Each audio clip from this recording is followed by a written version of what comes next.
Love is like a fever, which comes and goes quite independently of the will. Most of us tend to flatter ourselves that we are somewhat rational people. We take account of the evidence, form opinions based on sound reasoning, and come to careful conclusions that stand up to stringent scrutiny. However, there is one situation which will turn even the most reasonable of us into chaotic, over-anxious messes. And what is more, this is not an intense trauma or a horrible misfortune, but instead a perfectly normal event. Having a crush. Especially prevalent amongst young people, a crush is one of the most philosophically interesting mental states. A peculiar mix of love, lust, and limerence. Most of us have had them, and most of us have done incredibly embarrassing things in their service. And yet, at the same time, we rarely investigate why crushes can have such a hold of us, why they can make us behave so irrationally, and, most importantly, why they hurt. And this unique mix of passion and pain was investigated with intense verve by Stendhal in his work on love. So, we will be drawing on his thoughts, as well as many others, to put together a loose philosophy of the crush. Get ready to learn the egoistic side of romance, how you can fall in love with an imaginative image, and why losing a crush is both freeing and deeply unsettling. Now, this is a pretty personal topic, so if you do not relate to these observations, then that is absolutely fine. As with almost all of my videos, I largely intend this to be a springboard for your own thinking. So, let's begin by looking at the primary method by which Stendhal thinks we develop a crush, and how it is intimately related to the imagination. 1. Crystallization and Fantasy. One of the fascinating things about us humans is we are truly amazing at fantasizing. From a very young age, we can engage in imaginative play, where we construct these little worlds, either alone or with friends, for us to enjoy and explore. Some biologists have argued that the imagination is a phenomenal tool for survival. It allows us to picture the possible outcomes of a whole range of situations, and thus plan a course of action in an awful lot of detail. Far more so than if we did not have the ability to fantasize or imagine.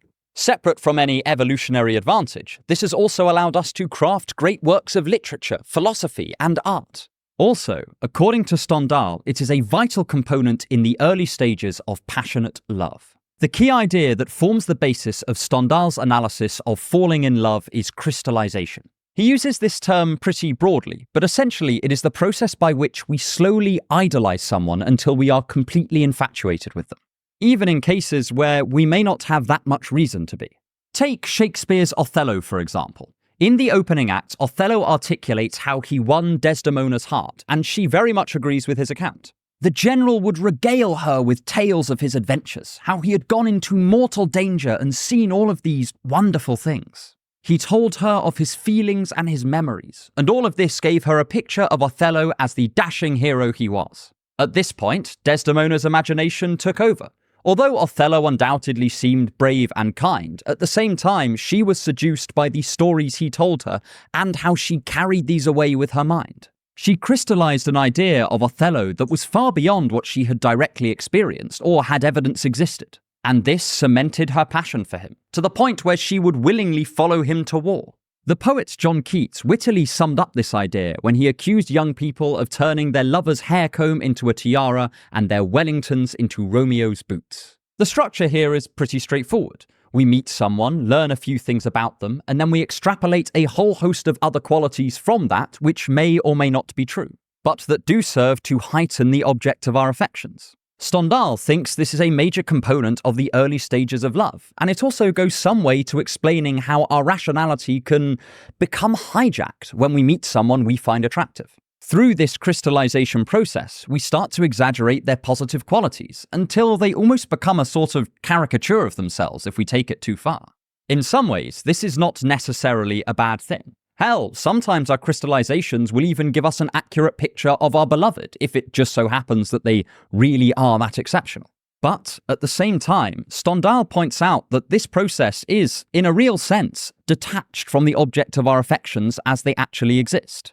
It could be that our imaginative guesses are correct, but it could also be that we are filling in the gaps of our knowledge with whatever brilliant qualities we can think of. And that as a result, we are more in love with the idea of someone than with the person themselves.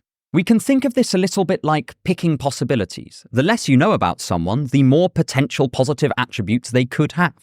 Until you've had an extended conversation with someone, for all you know, they could be clever and charming. Until you have slept with them, they might be the best person in the world in bed. Until you have seen someone in an extremely stressful situation, then you can believe that they are impossibly strong, calm, and wise.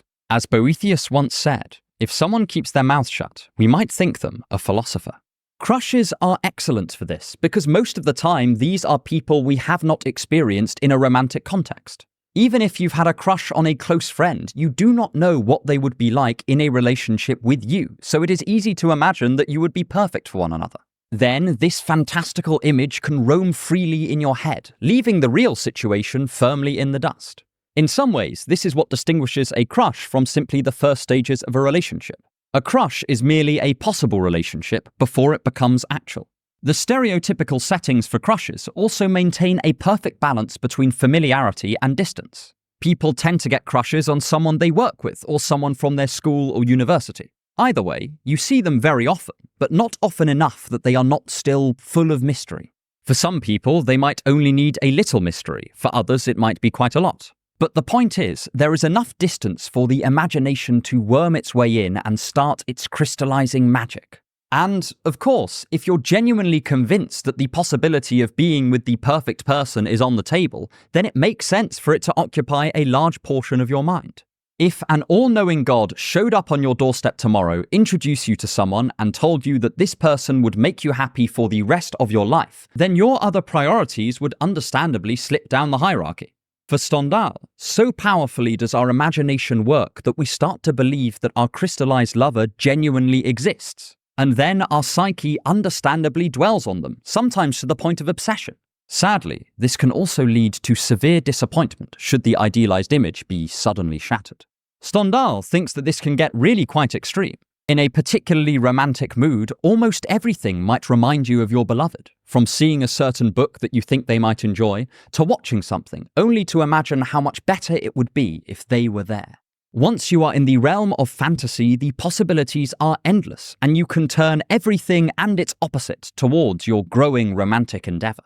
Of course, not everyone will get this feeling to the same extent. I think as we get older, we become more used to keeping our feet firmly planted on the ground when it comes to crystallization.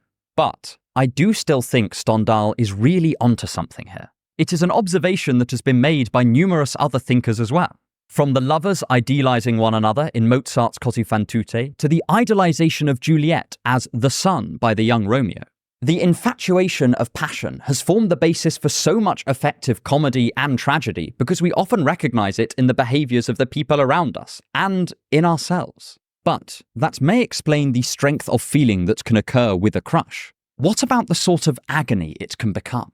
Funnily enough, here Stendhal taps into a common theme amongst thinkers about love and explores the tension between two familiar romantic qualities. If you want to help me make more videos like this, then please consider subscribing to my Patreon for exclusive content. The link is in the description.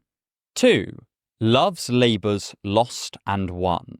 In almost every romance story, the tension is whether or not the lovers will end up together. From Romeo and Juliet to Twilight, for the majority of the plot, the protagonists are kept in a dance of never quite living happily ever after, while being tantalizingly close to that goal. Until either they face a happy ending or a tragic demise. After the final resolution, the story tends to wrap up pretty quickly, because the thing keeping us glued to the action has fallen away. And, if you believe psychologists like Esther Perel, this makes perfect sense. From her years of experience as a couples therapist, she identifies that intense desire in relationships is found when we see our partner as, in some sense, separate from ourselves. And, in some small way, not guaranteed to stay. By this, she does not recommend keeping relationships in a state of insecurity, but rather that couples should maintain some degree of separateness in their lives and interests to preserve a sense of the other that their partner can continually discover about them. For Perel, it is partly the thrill of discovery that creates and maintains erotic tension.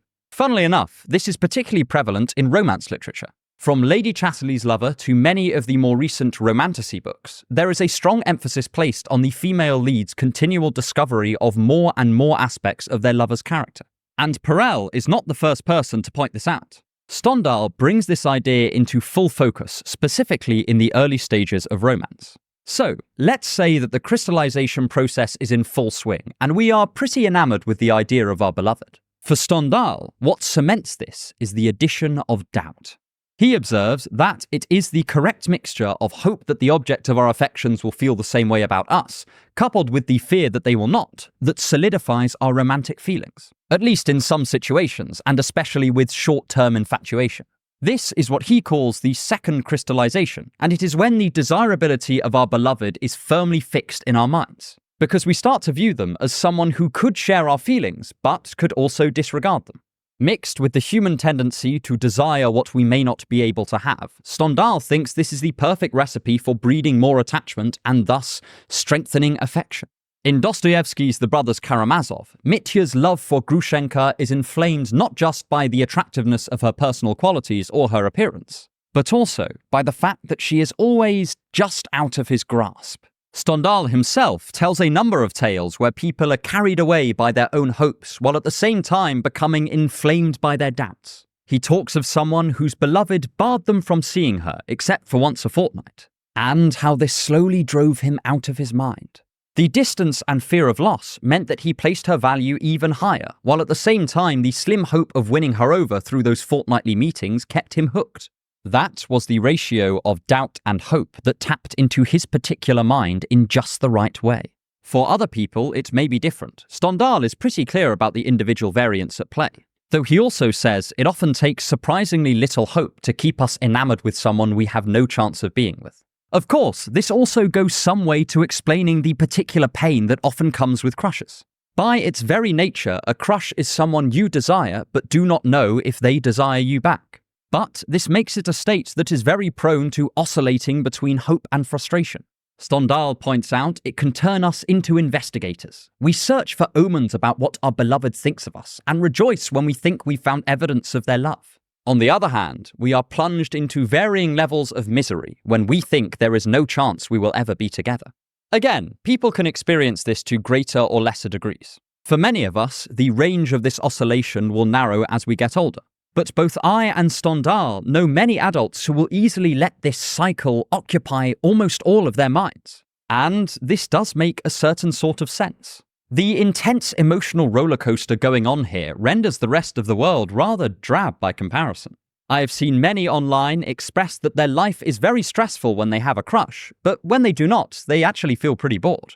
And this is something Stendhal explains incredibly well. He observes that when such a strong desire is finally let go, there is a mixture of relief, but also a slight emptiness. Our will has been raging its way through our psyche, only for it to just stop. This, understandably, leaves a vacuum in its wake, one that temporarily may have us feeling a little bereft. It is a much smaller and more circumspect version of the feeling that one might have when they lose faith with their God or become disillusioned with their career. Stendhal's observations also help shed light on quite an unsavory dynamic that can emerge in budding relationships. The term love bombing has been used in recent years to refer to someone showering their beloved with disproportionate affection in order to engorge their hopes of a kind and loving relationship, but then withdrawing that romantic attention, leaving the other person to beg for it back piece by piece. Stendhal's analysis partly explains why this is so distressing. The inflated affection at the beginning means someone could survive for months or even years without the light of their hope entirely going out. Then, no matter how fearful or anxious or neglected they feel, they can still cling to the idea of the relationship that held at the very start. They are kept right on the edge of despair for the entire courtship, and it is no wonder that this would hurt them deeply. Stendhal would say that this is an extreme and unhealthy version of a pretty common thing that we often do to ourselves. It's certainly worth reflecting on, especially when we are driving ourselves crazy thinking about a crush. We may just be puppets, dancing to the carefully crafted strings of hope and doubt. This also coheres nicely with another observation Esther Perel made on infidelity. When someone leaves their partner for their affair partner, it often does not work out. In Perel's view, this is because the reason they found their affair partner so alluring was that they existed in this intersection between anxiety and hope, and when they were no longer fit for this role, they too were discarded. And outside this context, in our own mini-infatuations, we might ask to what extent we are genuinely enamored with this person, and where have we simply become addicted to the emotional highs and lows of this cycle. Obviously, the answer will be different for every situation. And on that note, we shall now move on to examining some of the less innocent aspects of a crush. How sometimes we seek the affection of another entirely for the purposes of our own ego. 3. Identity, vanity, and ego. At the beginning of his work, Stendhal distinguishes between 4 different types of love. There is courtly love, a sort of formal game, physical love, which is purely aimed at sex, passionate love, which is the kind of honest adulation we have been looking at thus far, and vain love. It is this last sort of love that I want to examine for this section, because it brings to light a pretty common cause behind a crush, yet one we often try to ignore. By vain love, Stendhal is referring to our tendency to develop feelings for another person, not because of who they are or their personal qualities, but because of what their affection would say about us. For instance, say that you, like me, grew up as a slightly awkward-looking and gangly teenager who often felt pretty unattractive. Then, when you're older, you might seek the affections of other people because you feel like you require it as evidence that you're not some kind of hideous creature, but instead both acceptable and lovable. The psychoanalyst James Fosshager talks about a patient, Natalie, and how she grew up facing an awful lot of rejection from her attempts to love others. This came out notably in her father, who would often ignore her valiant efforts to connect. Fosshager then describes how Natalie resiliently kept searching for love in its various forms, perhaps most centrally in the form of affirmation that she was a worthy, lovable person. This is because, for Fosshager, our searches for love are intimately connected with our own self-concept, and often, a driving force behind seeking another's affection is our ego. A similar idea is explored by Sisyphus55 in his own video on crushes, which I will link in the description. He references the work of Jacques Lacan. Lacan said that for many people, their primary want in love is to be desired themselves. They seek for an ideal version of their self to be reflected, accepted, and affirmed in the eyes of someone they think of as admirable. That is, they love what being loved by this person would tell them about themselves. Stendhal artfully points out that in many cases we may not be aware that this is the motive behind our infatuation, saying that vanity will pretend to be passion, and that it will do this so well it may fool even us. This makes quite a lot of sense if we lend credence to the psychological theories set out by Fosshager and Lacan. It is not that we set out to use someone to enhance our own image, but rather that we think we are ardently desiring them. But the unconscious motivation behind this desire is to achieve this further egoistic aim. It is worth noting Stendhal does not condemn anyone for this. He just says it is one of the things that we tend to label as love, rightly or wrongly. In practice, the division between vain love and true passion is likely to be pretty blurred. Obviously, if you hold great passion for someone, then that person loving you is going to have a positive effect on your self-image, regardless of what the original motivation for the affection was. Part of the reason why Stendhal felt the need to write a tome on love is because our reasons that we adore someone are often pretty unclear to us. You might even try to list all of the reasons that you are fond of your beloved, but at the same time it seems like there is an ineffable something that is left unarticulated. To build on Stendhal, it is perhaps more useful to think of passion and this sort of unmalicious vanity as 2 motivations found in an awful lot of affection, with the mixture different for every individual person and in each individual case. But this, again, can help explain why a crush can become so painful. Sometimes it is not just our feelings, but our very self-image that is on the line. There is another kind of vain love Stendhal touches upon towards the end of his book, and that is the archetype of Don Juan. This is a person who is purely instrumental in their pursuit of others. It does not even seem right to say that they love their beloved, because they are consciously using them just as a means to an end.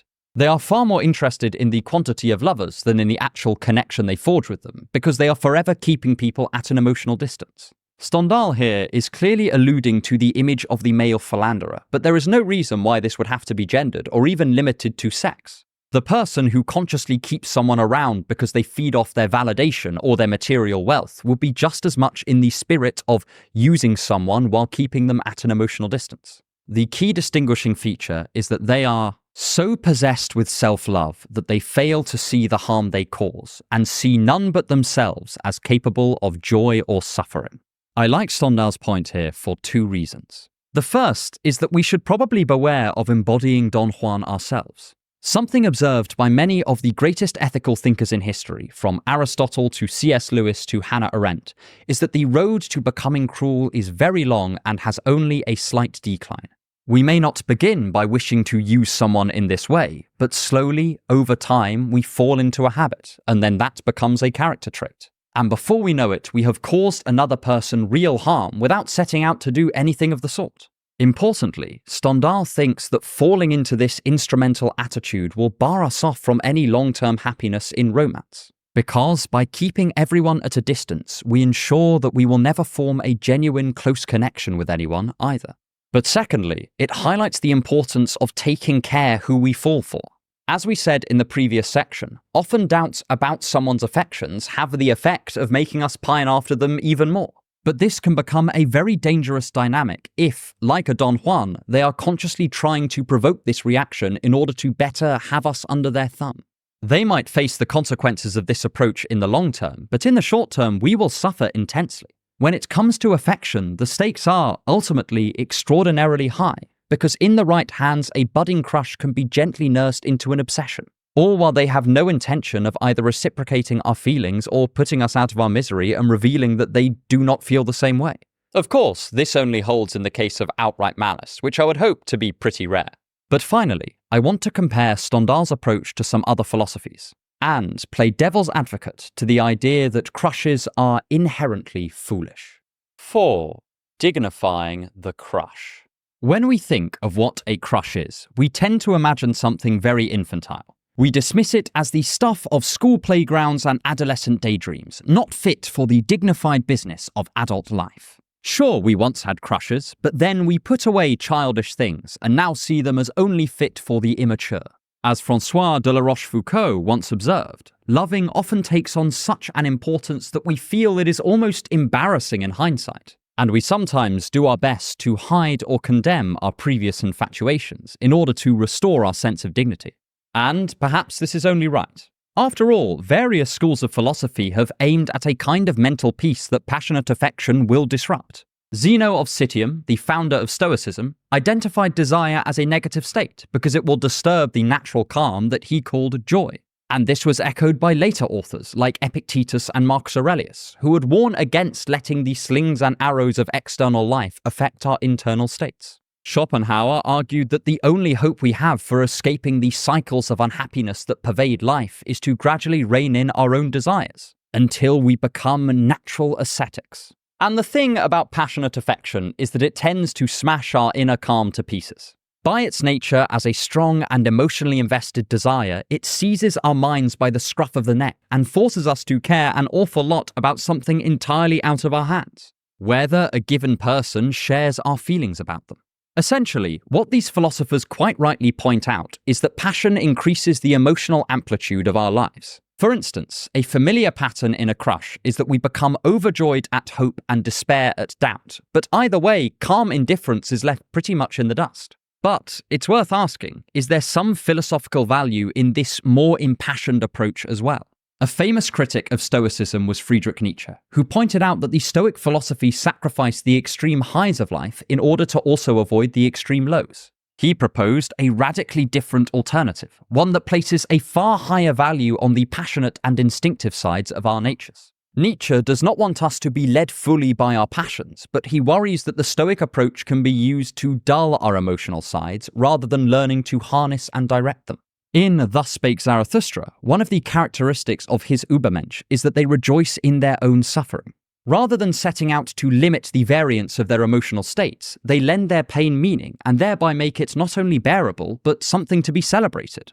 This is a sort of difficult and rather extreme concept to get your head around. But an everyday example of the same idea might be the parent who not only willingly sacrifices their own mental state for their children, but positively celebrates doing so. We might also think of Camus' Absurd Man, who does not so much run away from their feelings, but uses them as a self-justifying reason to continue living, in spite of the absurdity of life. In The Myth of Sisyphus, he describes those who are overcome with a natural passion for existence, such that they do not hope for some objective meaning to the universe. And yet they live unrepentantly and fully, embracing both their despair and their joy with equal enthusiasm. In some ways, these two approaches form contrasting elements in a philosophy of life that we can choose to balance. The extent to which we become stoic, in this sense of the word, will also be the extent that we limit our emotional amplitude and value calm over passion, and vice versa. The thing about crushes and instinctive affection more generally is that if we cannot stop them outright, they give us some reason for exploring the alternative approach, at least in this area. Another of Stendhal's observations is that it is just not that easy to dislodge romantic passion once it takes hold. As he puts it, the very idea of ceasing to love is absurd when your convictions are confirmed moment by moment until the passing months make love a habit. And in such a situation, it is easy to become embarrassed. We have a tendency to prize being calm and collected and to gently demonize being out of control in any way. But there are times when it is genuinely difficult to get a handle on our feelings, with passionate affection being such a classic example. And for these situations, we may require a philosophy that can teach us how to embrace and lend dignity to this feeling. Throughout the whole book, Stendhal attempts to do this. He does not mock us for our passions, but instead reassures us that they are perfectly normal and in some cases can even increase our joy. At the same time, he does not shy away from the downsides of passion and acknowledges that they can cause intense pain. He does this without condemning us, but instead looking at us with clear eyes. He reminds us that, for many people, this is a part of being human and an incredibly meaningful component of it at that. He does not join in the mocking cries that such passion is inherently idiotic, but rather recognizes the irrational aspects of the human mind and even goes so far as to appreciate them. After all, such irrationalism in this sphere has done an excellent job at ensuring our species has survived to the present day. I really enjoy Stendhal's book because he presents an idea of passionate affection that does not glorify it by ignoring all of its negative aspects and turning it into something it's not, but rather affirms the potential value and desirability of human passion while recognizing it as a trade-off. The more passion we allow into our lives, the less calm we will have. For Stendhal, this is not necessarily a foolish choice to make, but one we can affirm or deny with our eyes open, and a clear idea of its benefits and its drawbacks. In short, for Stendhal, a crush hurts because its necessary components facilitate both the heights of joy and the depths of despair. And it is up to us to decide whether we are happy with this deal or whether we would rather trade in some of our passion for a touch more calm. The balance will be highly individual, but recognizing the tension between these two approaches will help us choose how to set it in our own lives. Because for Stendhal, passion does not present a problem to be solved, but rather a brilliant and dangerous force that each of us would do well to wrestle with, either to defeat it or to embrace it. And if you want to explore some of these ideas in further detail, as well as many others about love, then check out my deep dive into the problems of modern dating right here. And stick around for more on thinking to improve your life.